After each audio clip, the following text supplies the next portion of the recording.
Welcome to the School of Self-Worth Live, ladies and gentlemen. I'm Sam Osborne, the Self-Worth Guide. Today we're going to talk about the 4 problems of imposter syndrome. And if you want to get my new book, it's called How to Beat Imposter Syndrome and Be Confident. Check out the links below or above, depending where you are watching.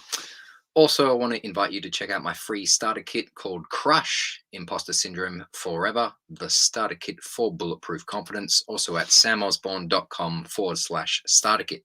All right, let's talk about the 4 problems of imposter syndrome. First of all, what is imposter syndrome?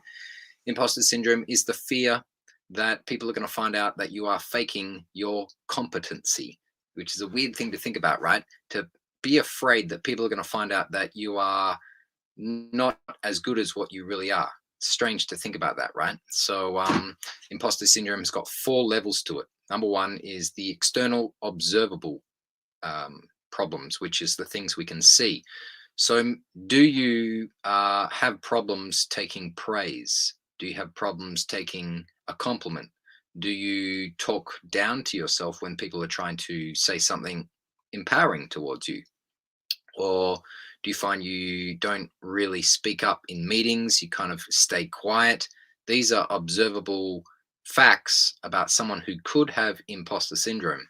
Let's look now at the internal problems. So these are the things that you experience inside your mind and, feel your emotions. So the number one thing is that you feel like a phony, is that you feel like a fake, and that you don't deserve your status, whatever that might be, whether that's you've or deserved your accomplishments, or you downplay your intelligence and you think, no, I'm not really that smart, even though, there's evidence around you that says you do have intelligence, you've accomplished a lot, you've worked hard.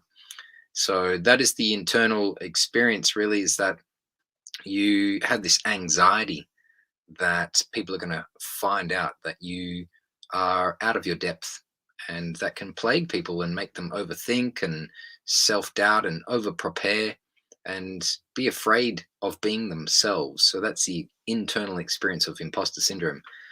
The philosophical problem of imposter syndrome is that you shouldn't let your life go by without taking a leap of faith. Now, I want to spend some time on this one, mostly because I love philosophy and that's my degree. So, the philosophical problem with imposter syndrome is that you shouldn't let your life go by without taking a leap of faith. Now, if you experience imposter syndrome, there's going to be probably a few moments in your life where you feel like you are procrastinating and you want things to be perfect because you maybe suffer from some perfectionism, and you never really take that leap of faith with your life, even though everyone around you is saying you're ready. And even though on some level you know you are ready, but you kind of feel like you need to predict the future, you need to know how everything is going to pan out because you're afraid of failure and all of these things.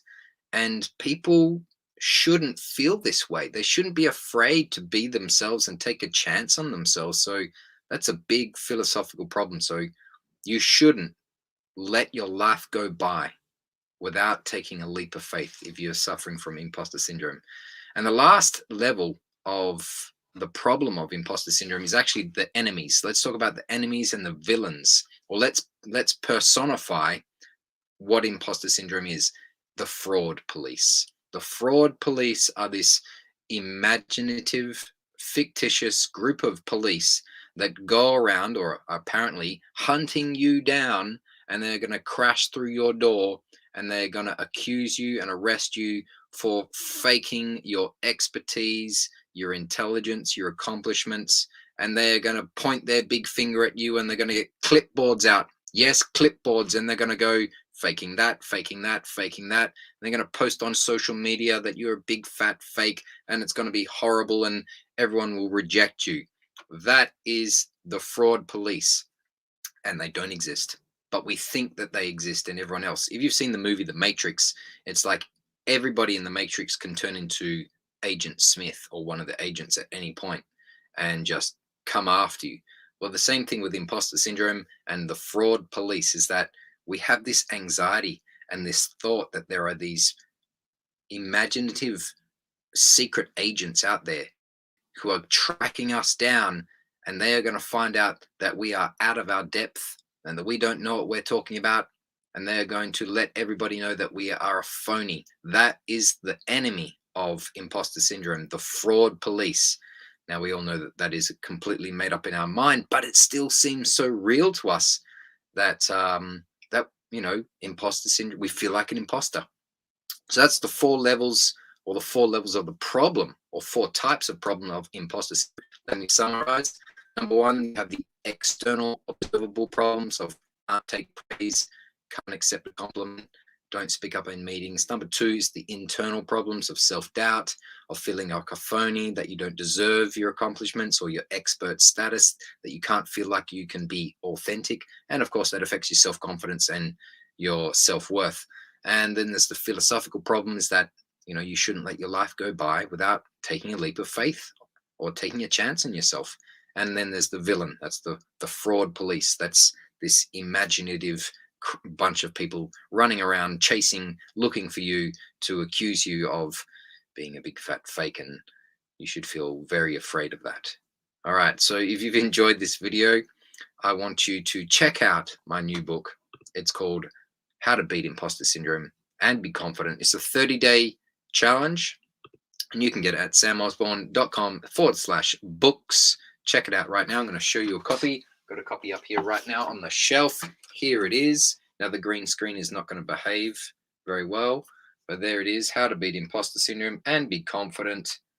And it's, I think, because today I actually took it to my day job. I'm a high school teacher during the day, and I showed all of the teachers and I showed some students, and one of the biggest things that people said that they liked was that all of the chapters are in days.